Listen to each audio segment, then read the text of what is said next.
पशुपति में बैठ गया गीदड़। संयोग बस वो अबला की उसी रात पुत्र ने गर्भ से जन्म लेता है।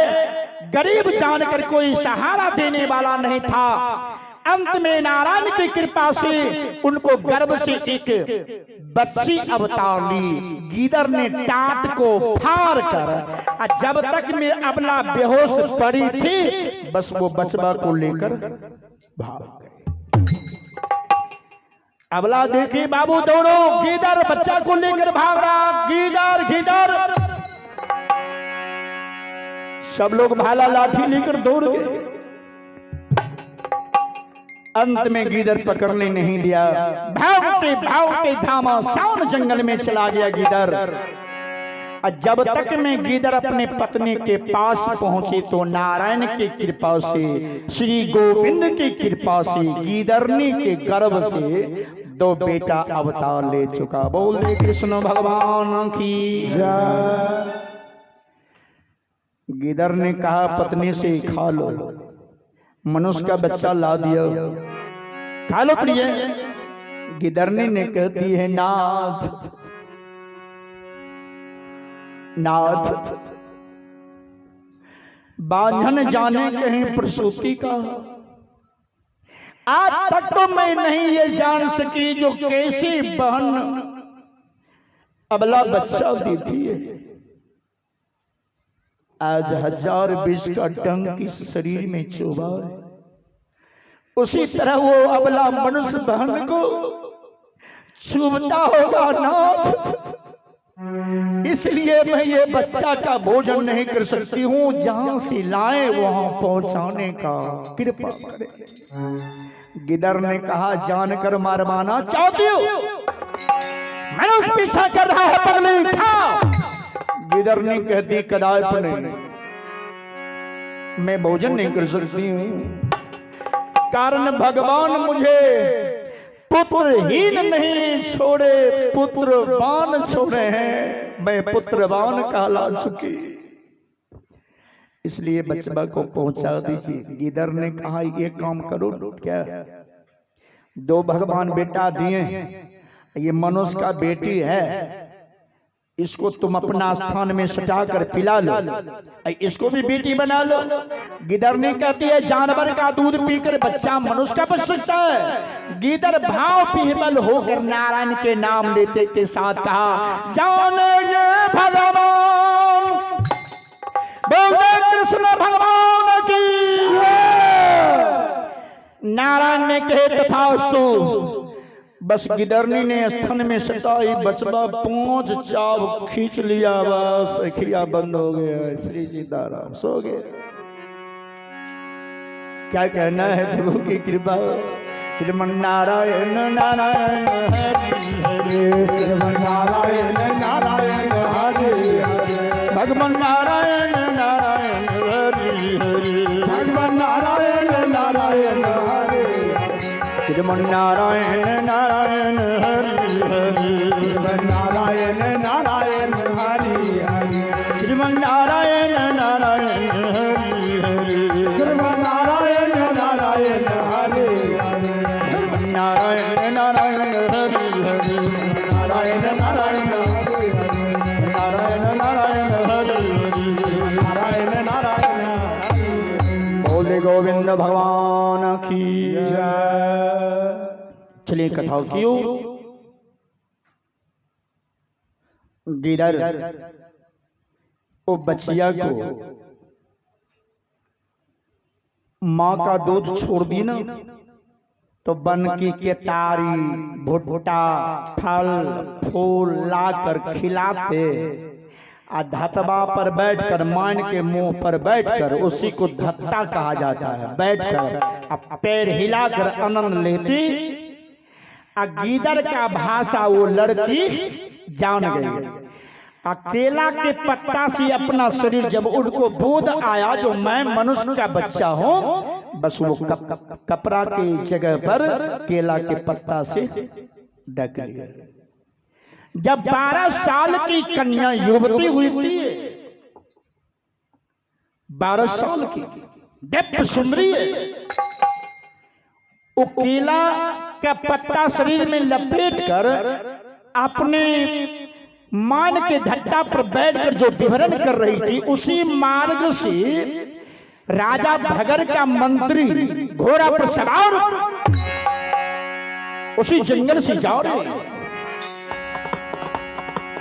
और जंगल में घोड़ा उड़ाते रघुवंशी जब मंत्री देख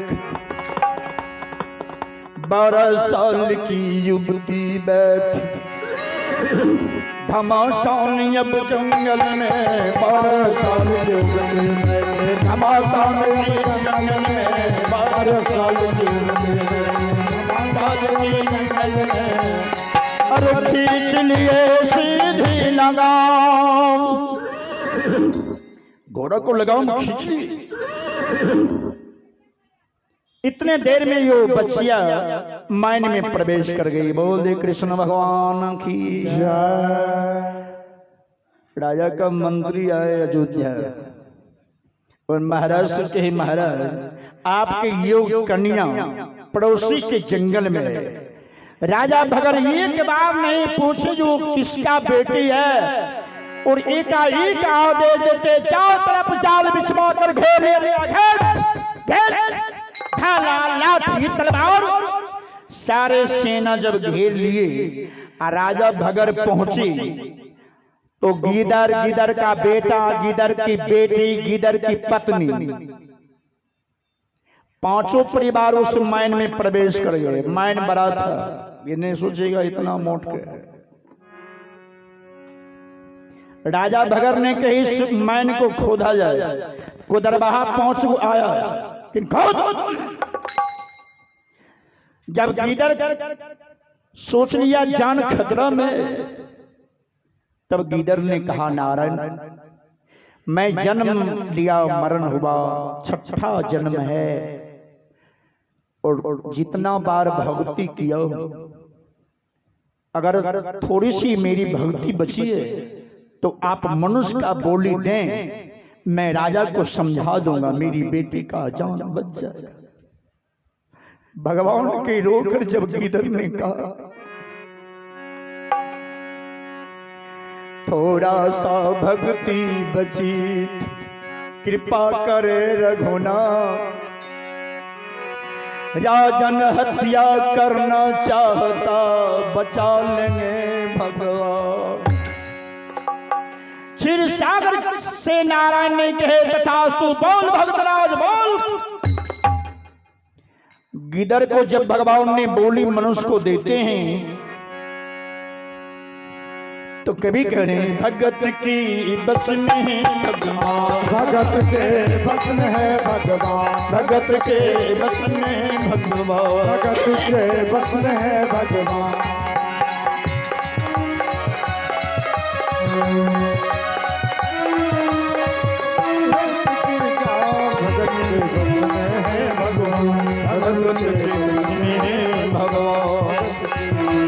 भक्ति बिना कुछ भी नहीं है, भक्त बिना कुछ भी नहीं है, भक्ति है इनका प्राण भगत के बस में भगवान, भगत के बस में भगवान, भगत के बस में भगवान। गिदर ने कहा राजा भगर महाराज की जय हो। और जिस महापुरुष को इस ग्रंथ पर शक हो गया तो समाधान भी है। इस कथा की ग्रंथ की नाम है गंगा सागर। गंगा सागर में आप ढूंढेंगे तो ये कथा मिल जाएगी। गिदर ने कहा महाराज की जय हो। राजा भगर ने कहा सावधान, कुदरत पीछे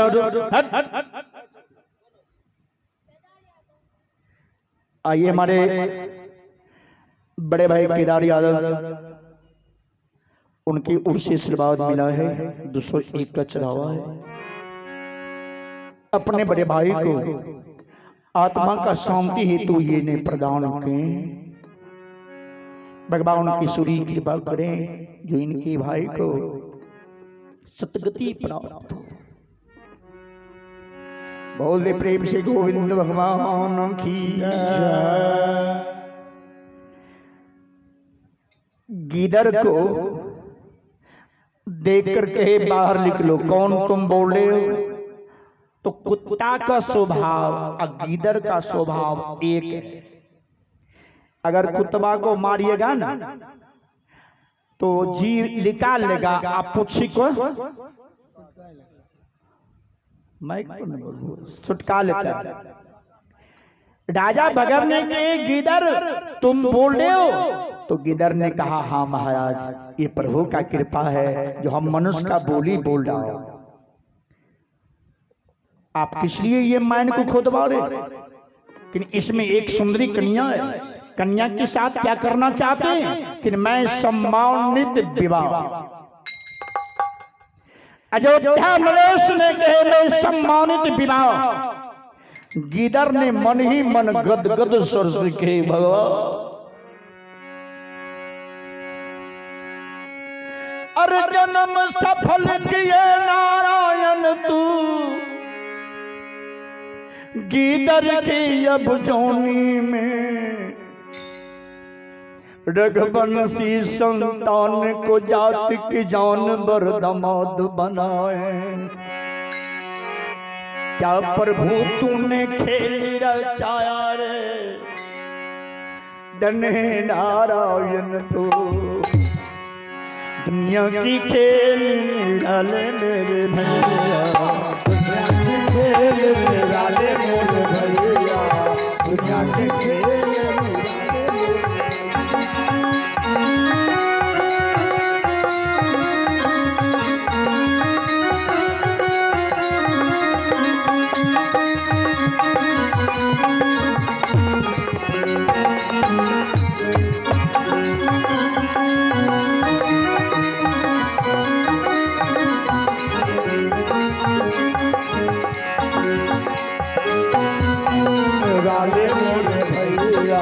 दुनिया की खेल निराले मेरे भैया, दुनिया की खेल निराले। गिदड़ ने कहा महाराज एक विनती है। क्या? तो हम शहर में देखते हैं माँ बहन शादी में गीत गाती है, अब पिता अपने बेटे को कन्यादान करते समय शंखा पानी जो ढारते हैं महाराज, कितना भगवान पिता हैं, भाग्यशाली पुरुष जो बेटे के विवाह की कन्या को शंखा पानी ढारते हैं। और मैं गीदड़ के जोनी में मन में अरमान ठाना हूं, जो मनुष्य की बेटी प्राप्त हुआ है, अगर इजाजत दिया जाए तो मैं अपने बेटे को शंखा पानी ढार सकता हूं। राजा भगरने के धन्य हो, धन्य महाराज, आदेश पालन किया जाओ। इतने देर में राजा भगरने के व्यवस्था काम किया जाओ। बस उसी जंगल में गीदड़ के मान के पास मंडप बनवाए, विवाह मंडप, और सुंदर मंडप रचकर अयोध्या से सखी आई, कुलगुरु ब्राह्मण आए, वेद उच्चारण करने वाले ब्राह्मण आए, सब राजा नरेश सब दौड़ गए। जो आज राजा भगड़ की शादी है, भगड़ की शादी है। जब महाराज महर्षि गुरु वशिष्ठ जी को कहने के लिए गए, जो चलिए विवाह का मंत्र पढ़ने के लिए, कहा तो पड़ोसी जंगल में, लेकिन जंगल में राजा की बिया होता। बेवकूफ कहीं का कि नहीं महाराज, गीदड़ का बेटी है तो जंगल में होगा तो शहर दिल्ली में होगा। गीदड़ का बेटी से अब मन ही मन कुलगुरु वशिष्ठ जी विचार करते हैं, प्रभु यदि राजा को मैं कहूं जो गीदड़ की बेटी से शादी ना करें तब भी इनकार चले जाएंगे। मन मन मारिज करी बिचारा, दोनों तरफ तो मरना। इधर भी कहेंगे तो बात नहीं रखेंगे, इधर भी कहेंगे तो बात नहीं रखेंगे। और गीदड़ के बेटी से विवाह करेंगे, वो गीदड़ का बेटी यहाँ पर घूमेगी। बाबा रे बाबा, हे महाराज हरिश्चंद्र, जो सच के झंडा फहराने वाला सत्यवादी राजा हरिश्चंद्र का आज पोता पोता पर पोता ये क्या कर रहे हैं। मंत्री ने गया कि बाबा चलिए, चल देते। सामर्थमान में देखिए डरते हैं ब्राह्मण भी, गबैया तो डरबे करता। चल दिए। और जब वहां पर गए मंडप पर, तो एक आसन पर बैठे कुलगुरु वशिष्ठ, एक दूसरे आसन पर राजा भगर, और तृतीय आसन पर बैठे गीदड़। गीदड़ अपना रूप में। अब 5 सखी कपर घर को घेर कर, जब वो सुंदरी को स्नान करवा दी, 16 सिंगार 32 अबरन, अब बनारसी साड़ी जब पहन ली तो देव सुंदरी लगने लगी। और जब मंडप पर आए तो कुलगुरु वशिष्ठ जी कहते हैं, धन्य है राजा, हम तो सोचे गीदड़ का बेटी है, ये तो मनुष्य का बेटी है। देखने में पूर्ण सुंदरी, राजघराने के लायक महारानी आपने कर रहे हैं। मन ही मन सुखदेव जी कहते हैं, प्रेषित देखो ये रघुवंशी की चरित्र है। तो सुखदेव जी से परीक्षित महाराज कहते हैं, महाराज थोड़ा आगे कथा बढ़ाने का कृपा करें, कारण समय बीतता जा रहा है, समय बहुत कम है। गुरुदेव आप खींचते चले। परीक्षित रोते भी जा रहे। कथावाचक सुखदेवी कथा बाँच रहे मंच पर, परीक्षित कथा को श्रवण किए। जब सिंदूर दान से पहले शंखा पानी होता, मंडप पर बैठे शंख में कुलगुरु वशिष्ठ जी जल भर दिए और गीदड़ को चौंगड़ा में फंसा दी। गीदड़ को हाथ नहीं, चौंगड़ा में फंसा दिए। और जब शंखा पानी ढारने के लिए आदेश देते हैं, तो गीदड़ अपने हाथ से राजा भगर को हाथ पकड़ लिया, अपने बेटी का हाथ राजा भगर के हाथ में देकर, और उसके बाद शंखा पानी जो ढाल रहे थे, तो गीदड़ बक बक रोने लगा। कहा, या भगवान, हे जन्म देने वाली भगवान, अपनी बेटी को उपदेश एक जात जानवर गीदड़ दे रहा है, कथा से सीख लेना है। अपाना जय कुलाबा के नमा